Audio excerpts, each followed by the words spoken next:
Well, I think since Kezia asked that question, the social media question we have for today, one game that I would think we would play, Dice. Let's play my dice. Let's play my dice on the show.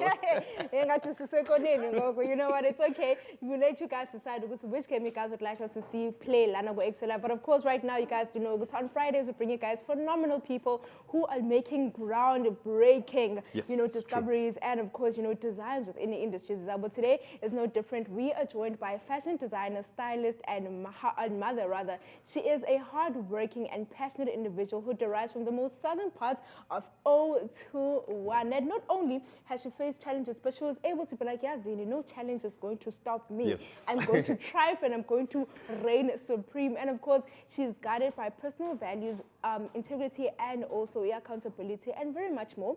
Yeah. Now, this fashion designer, she has been designing things that have been worn by the top dogs of South Africa. I think, I'll let you do the honors and let people know. It's a student. I'm glad. In studio today, we do have the one and only Shermone. Welcome to the show. Thank you so much. It's great to have you here, man. Thank you. So for anyone who's their first time hearing for who Shermone is, can you please tell us who you are and when and how did you actually get into the fashion industry? So, I'm Shermone. Oh, yes. So my journey in fashion started about, I think, way back when I was about 6 years old.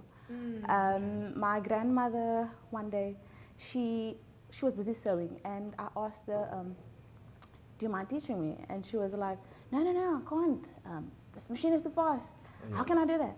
I was like, please, I promise it's going to be a secret. Please just teach me. And she's like, okay, go get something so that we can create a pattern, and I'll teach you. And I was like, okay, sure. I got my panty out of my unders.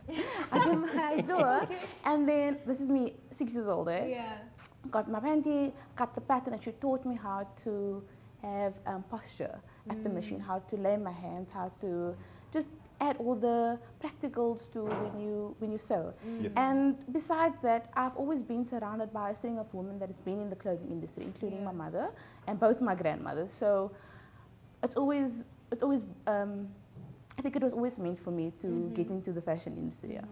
And it's like passed down generation to generation. Definitely. I think that's absolutely and it's both beautiful. my grandmothers there. So I've always been besides them. The one was always knitting and the other one was always sewing. So it was a double impact. And you can tell by what you're wearing today that not only are you a designer, but you're also a stylist. You look absolutely fabulous. Thank you so much. So would you say that those two work hand in hand, or do they merge, or do you love one on top of the other? Maybe perhaps you enjoy designing more than you do styling.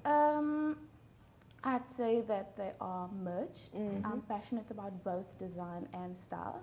I feel that the one helps the other, it backs the other one up. So when I design, when I start my design process, I can already think about my end goal.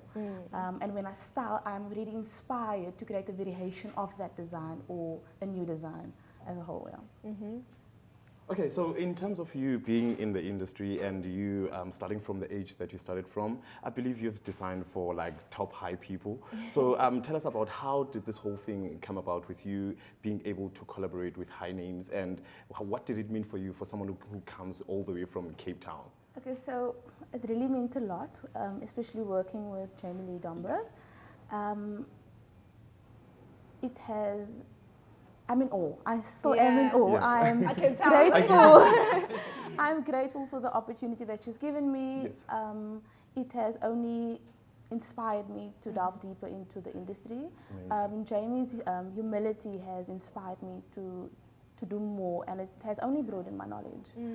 And where do you draw your inspiration? I think I'm very interested to know that. Do you draw it for, pieces that you see that other designers create, or do you have your own special place where you're able to draw inspiration from all the designs that you create? So I always place myself, I'm always inspired.